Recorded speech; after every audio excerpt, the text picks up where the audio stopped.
Eu sunt Cioran Eleonora Emilia și Stavrescu. Sunt medic, am profesat 35 de ani, am vârsta de 89 de ani. Sănătate multă vă dorim. În aprilie voi împlini 90 și mă bucur că pot să fiu cu dumneavoastră și la vârsta aceasta. Minunat. Da, am fost căsătorită a doua oară cu Aurel Cioran, fratele filozofului, care a fost și el o personalitate. Din păcate, nu a scris, decât foarte puțin.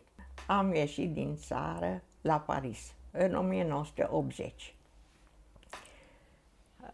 A fost, nu știm, în Gare de l'Est ne aștepta un domn de înălțime mijlocie, îmbrăcat cu haină 3 sferturi, cu un chipiu.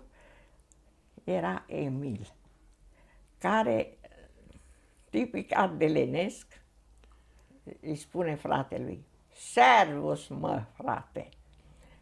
Se vedeau după 37 de ani. Și pe urmă mă privește pe mine, vine, mă îmbrățișează și se uită la bagajele noastre. Zice: "Ce ați venit, dragă, cu 3 valize? A venit Orientul la Paris." Zic: "Nu-i chiar așa, că fiecare are valiza lui și o valiză e cu cadouri, că noi nu avem valută și nici nu venim cu mâna goală." În sfârșit a fost foarte, foarte, foarte drăguț, prietenos. Pe urmă ne-a dus la locuința care ne-a închiriat-o, el având o locuință foarte modestă. Probabil că ați văzut și din filmele care s-au făcut. În Rue de Sèvres ne-a dus. Era locuința unei italience mai scăpătate, care închiria în timpul perioadei de concediu al ei, închiria. Acolo ne-am simțit foarte bine, ca la noi acasă.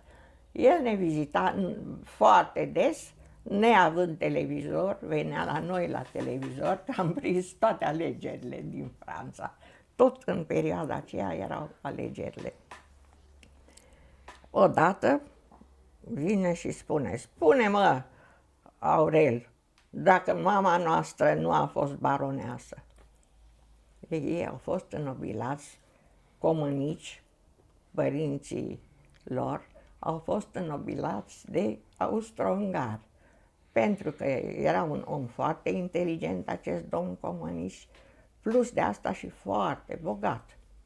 Și deci erau baroni, dar niciodată în modestia lor nu ne-au spus, nici nouă. Și intră și spune: "Spune-mă, Aurel, suntem noi copiii de baroni." Aurel a început să râdă, zice: "Ce te-a apucat, dragă?" "Păi, uite, nu mă crede Simon când îi vorbesc de originea noastră." Și atunci eu, care întotdeauna îmi duc și un șerbet cu mine, aveam pe masă pus un șerbet cu monograma, antetul lor. Și le-am arătat: "Simon, uite, asta e familia Cioran, să știi." Bineînțeles că niște oameni de o modestie, cum rar se întâlnește. Ei nu trăiau atât de modest și locuința lui Emil era de o modestie incalificabilă, știți? La etajul 4 urca scările, nu-i strica, era bine, pentru cordi bine să urci scări. Dar fără, n-avea niciun fel de element decorativ, de artă sau ceva, afară de un covor țesut de mama lui, adică în atelierul mamei lui, și o scoarță de asta românească și invariabil un buchet de flori naturale. Asta era singura decorație în locuință. Erau multe cărți? Nu, toate le dădea, tot ce primea. Puteam să aduc un vagon de cărți. El le răsfoia și pe urmă le dădea. În felul acesta s-a întâmplat și cu cele 27 de caiete scrise de el și aruncate în pivniță. La decesul lui și mai ales al lui Simon, o doamnă, Simon Bole, coincidență, Simon Bue, Simon Bole. Această doamnă era angajată primăriei și care rezolva locuințele rămase fără moștenitori. Ea a fost Emil Cioran a fost proprietarul locuinței în care a locuit sau a fost chiriaș? chiriaș. Chiriaș. Și această doamnă a debarasat locuința și în pivniță a găsit caietele acestea miraculoase, pentru care i s-a oferit ei 1.000.000 de euro. După ce ne-a primit, așa cum românește, Câtă vreme a stat la el am stat o lună atunci. prima dată? Prima dată și pe urmă ne-am dus, vă spun, de 4 ori, a 5-a oară nu m-am dus. V-a impresionat mentalitatea de om care vedea de deasupra lumea în care trăia, pe care o avea Emil Cioran? El Plutea deasupra ei, penetra în profunzimea ei? participa, era atât de natural, exact cum vorbesc cu dumneavoastră, vorbeam cu el. Și mărturisea tot ce gândea. V-am spus că în locuința lui modestă, zic, dar tu de ce nu primești banii? N-am nevoie. Eu am tot ce-mi trebuie, n-am nevoie. Și într-adevăr n-avea nevoie. Când spunea că are tot ce-i trebuie, era atât de bogată lumea ideilor lui, Da. încât îi populau existența integral? Da, așa e. Și, dar ce m-a intrigat pe mine, faptul că nu-l interesau nici cărțile care le primea. Să uita peste ele. Luați-vă câte vreți, luați-le. Nu-l interesa. Interesant, foarte interesant. Deși a avut preocupările astea profund intelectuale și corespondență. El avea dublă cetățenie, și română și franceză. Tocmai niciodată n-a renunțat la cetățenia română și nici la gândul că ar putea reveni, însă nu se mai putea. Din păcate, el s-a îmbolnăvit. Dar târziu, chiar mă uitam acum la scrisorile care scria prin 80, zicea, am o memorie excepțională, mi-aduc aminte de Rășinar toate amănuntele. Pentru el a fost raiul pe pământ. Rășinarul niciodată, până la sfârșitul vieții lui, nu a putut să uite. Ulițele acelea ale copilăriei, școala și educația lor a fost de așa manieră. El adora acest sat și regreta că a plecat din el, ca și Goga de altfel. Ei au iubit acest sat și nu mă mir.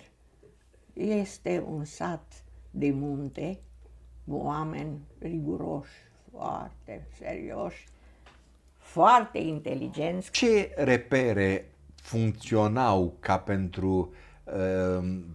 pentru Emil Cioran ca repere definitorii pentru formarea lui spirituală în perioada românească? Liceul? El a studiat la Sibiu, liceu, Gheorghe Lazar. A stat în gazdă. El primele clase le-a făcut la Rășinar. Rășinarul pentru el era, v-am spus, raiul pe pământ. Când l-au dus de la liceu, a fost cea mai tristă zi din viața lui, că a trebuit să plece de aici. În sfârșit l-au instalat la Sibiu, într-o familie germană, unde a învățat și foarte bine limba. A făcut liceul la Gheorghe Lazar și facultatea, pe urmă, la București. Coleg, era generația asta de aur, cu Constantin Noica, cu Eliade. Au și rămas toată viața prieteni. El a fost foarte apreciat de Noica și erau prieteni foarte buni, o strânsă legătură au permanent și corespondență permanentă. Noi că a fost și el atașat Sibiului și în felul acesta a ajuns sus la Păltiniș. L-a dus la Păltiniș și acolo a trăit. Și i-a plăcut? Foarte mult. Avea o viață a lui proprie cu plimbările care le făcea zilnic și în modestia lui cantina era masa asigurată, dar dacă ați fi văzut modestia și de ce oare oamenii mari sunt atât de modești? Deci se întâlnea în această austeritate, în această modestie monahală, Da. Emil Cioran Cu Noica. cu Constantin Noica. Avea o cameră care ilotempore, cred că era camera unei personal casnic, o servitoare, mică de tot. O cameră mică în care avea un pat, un cuier, un lighean și o tablă pe care el își punea în poală și scria.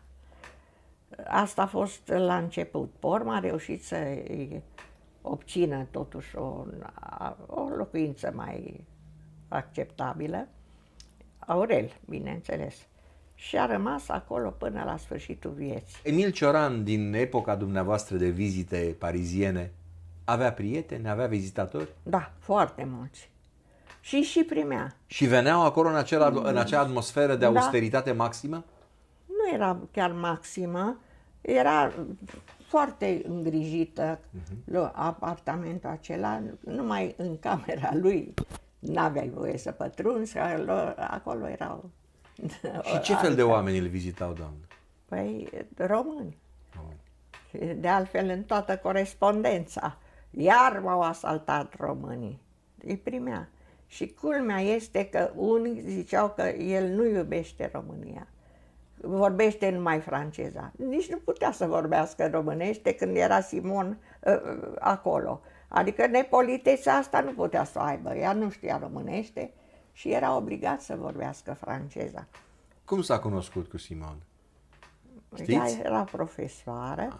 La cantină s-au cunoscut, la o cantină, stând la rând cu tava, Simon s-a așezat lângă el și au început conversația și și-au găsit multe afinități. I-a supraviețuit doar 2 ani, Simon lui Emil Cioran. Da. 2 ani de Și a murit foarte suspect și ea. Nu se știe ce s-a întâmplat. S-a dus în Vandea, de unde era ea de origine, și acolo, la malul mării, au găsit-o moartă. Dar nu înnecată și nu știu amănunte, îmbrăcată sau dezbrăcată. Adică a încercat să înnoate și n-a reușit, a lăsat-o cordul, nu se știe. Revenind la amintirile despre Emil Cioran, amintirile dumneavoastră, ce v-a impresionat atunci când v-ați întâlnit pentru prima dată cumnatul care își vedea la rândul lui fratele după 37 de ani de absență? Ce v-a impresionat? Naturalețea lui. Era de o naturalețe și era de o vioiciune.